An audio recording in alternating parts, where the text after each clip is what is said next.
The Wright brothers. The Aeroplane.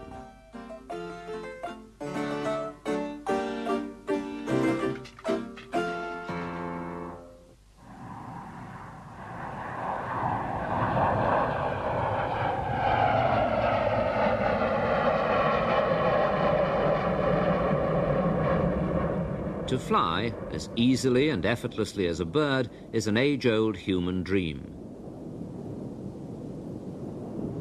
A dream which came true thanks to two brothers from Dayton, Ohio, Wilbur and Orville Wright.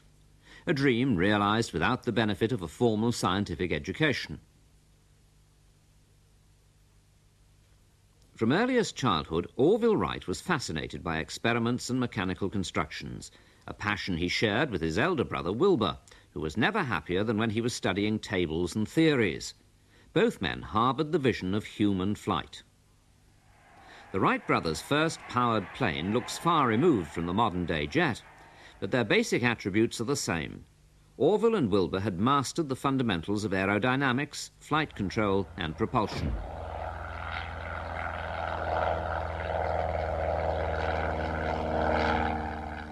The Wrights succeeded where all others before them had failed.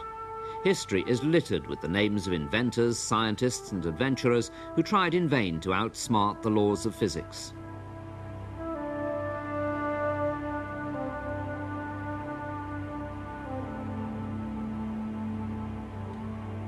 In the 15th century, Leonardo da Vinci sketched a contraption with flappable wings which he reckoned could raise a man into the air and propel him forward like a bird. His flying machine was never built and wouldn't have worked anyway.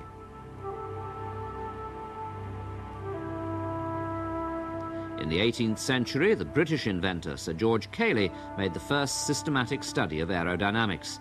He even managed to build gliders capable of undertaking short flights. At the end of the 19th century, Otto Lilienthal in Berlin took up where Cayley had left off. His design models were storks, whose curved wing surfaces he'd identified as one of the reasons for their elegant and effortless flight.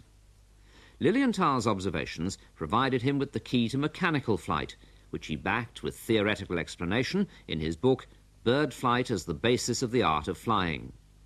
He was the first person to show that the curvature of the top of a wing needs to be more pronounced than that of the underside.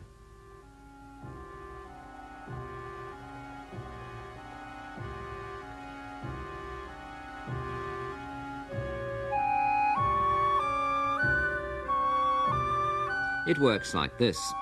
Because the air streaming over the top of the wing has further to travel, it flows faster than the air passing underneath. The result is a partial vacuum, which literally sucks the wing upwards. This upward force, called lift, is what keeps an aircraft in the air. Lilienthal conducted his glider experiments from an artificial hill at Lichterfelde near Berlin.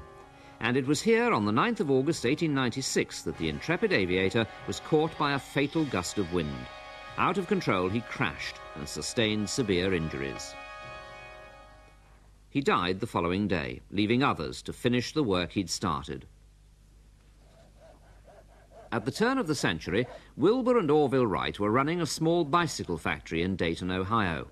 Several years earlier, they'd turned one of its workshops into a kind of aircraft development lab. The brothers had developed a passionate interest in flying after reading of Lilienthal's work, and in the course of their studies discovered that the German had got his sums wrong. In fact, it was probably a design error due to an incorrect lift calculation that had cost him his life. Orville and Wilbur decided to ignore all existing theories about aerodynamics and start from scratch. That's why we have the bicycle, because we should check every single profile. Using simple test apparatus, they ran trials on various shapes of wing. The bicycle wheel served as a measuring instrument. The control shape was a straight, flat section. On the other side, they mounted a model of the curved wing profile they wanted to test for lift.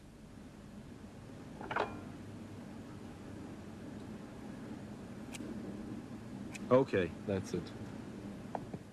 So much for the theory. In practice, the Wrights first had to generate a continuous airstream for their comparative tests. As bicycle manufacturers, though, they didn't need to look far for a solution. Mounted on the handlebars of a moving bicycle, the wheel enabled them to compare the performance of each curved profile with the known characteristics of the control plate and thus identify the most favourable shape of wing. A simple but laborious process. Good luck, old boy. Okay.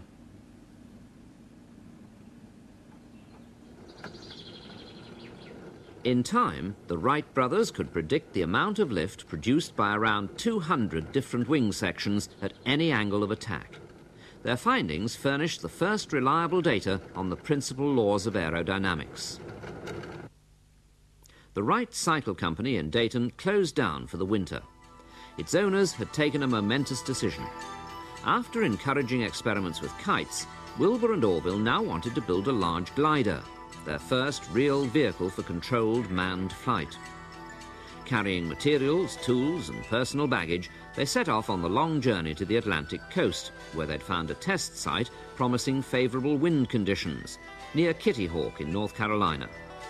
This is where the Wright brothers were to make engineering history, at a remote and Spartan camp surrounded by sand dunes.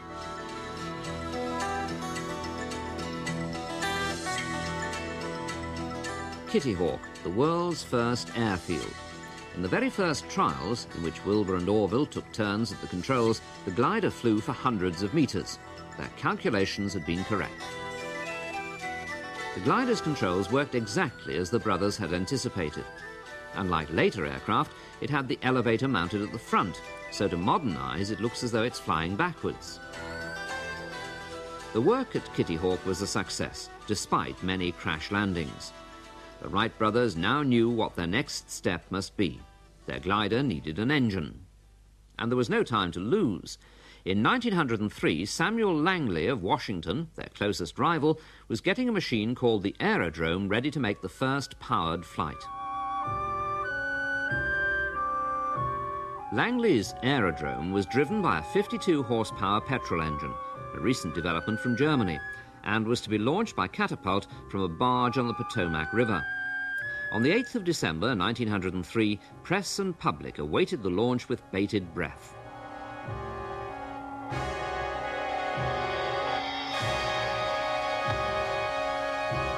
In a derisory tone, the New York Times said it looked as though the world would have to wait millions of years for a machine genuinely capable of powered flight. In fact, it had to wait just 8 more days. Kitty Hawk, North Carolina, on the Atlantic coast. The Wright brothers had returned here after 9 months in Dayton. With them, they brought their new Flyer 1, aerodynamically tuned in a homemade wind tunnel. On the 17th of December 1903, Orville started up the plane's 12-horsepower engine and took off on the first controlled powered flight in history. It lasted exactly 12 seconds.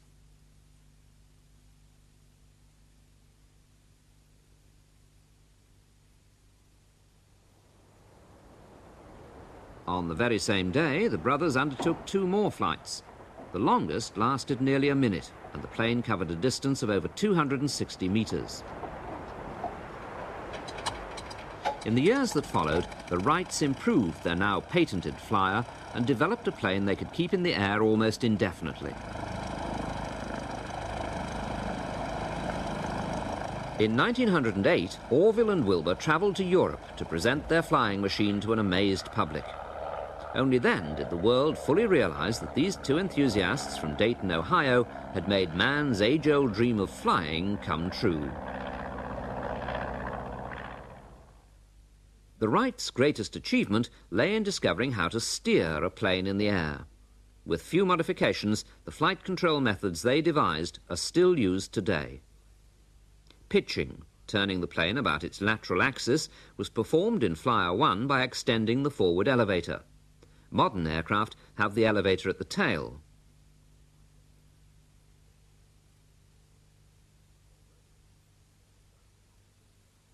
For rolling, turning about the longitudinal axis, the Wrights designed a foot-operated mechanism for twisting or warping the wings in flight.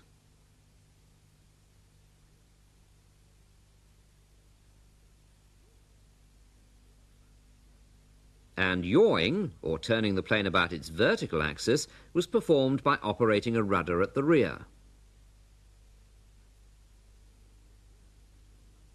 In practice, the three manoeuvres rarely occur in isolation.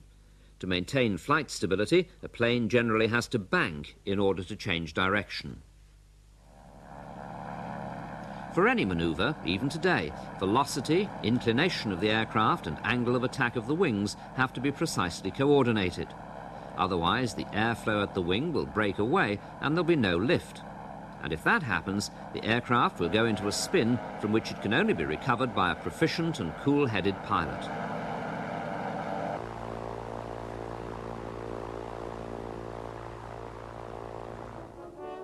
Skill and steady nerves were certainly prime requirements for the daring young men and women who flocked to the new sport of flying at the beginning of the century.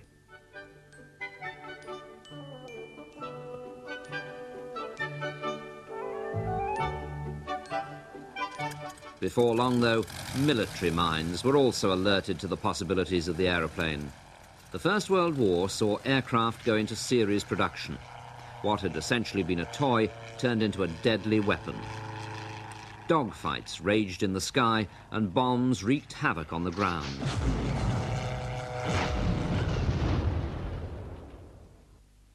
In the post-war world, the aeroplane developed rapidly into a useful means of transport. Civil aviation blossomed, extending a net around the world. Many of its first services were run or sponsored by postal administrations. Delivery times for long-distance mail were dramatically shortened.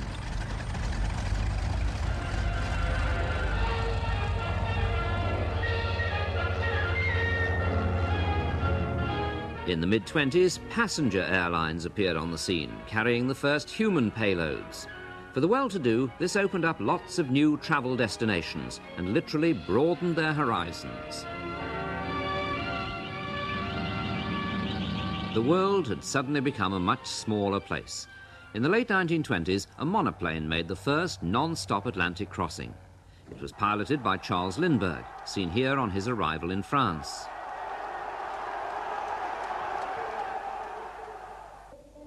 Less than 3 decades later, Atlantic crossings were a routine occurrence. The travel wave rolled. On board the large propeller-driven craft, Mr. and Mrs. Joe Public caught their first scent of the big wide world. Today, they also perceive the negative effects of their seemingly boundless mobility. High energy consumption, noise pollution, and presumed damage to the stratosphere, mounting threats to man and the environment presented by an ever-increasing volume of air traffic. But aircraft are not just polluters. They're also useful tools for monitoring the environment from the air. Here, a reconnaissance plane spots a ship dumping waste in the North Sea. Policing work like this would be hard to do by any other means.